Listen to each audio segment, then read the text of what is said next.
Hi friends, ఈరోజు మీ ముందు మళ్ళీ ఎందుకు వచ్చినా అంటే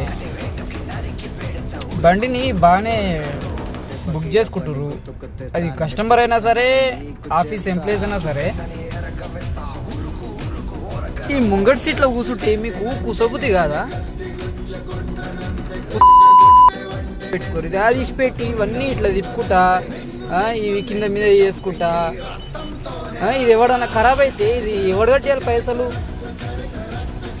మీ అయ్యే జాగిరది అనుకుంటారు. ఏమన్నా బండి బుక్ చేసుకున్నాం కదా, పైసలు ఇస్తున్నాం కదా అని చెప్పి చేయనీకి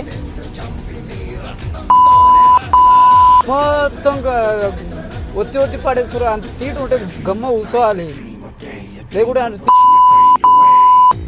ఐస్ పెట్టి ఏంది మొత్తం గబ్బు మొత్తం ఆగమాగం చేస్తారు. ఖరాబ్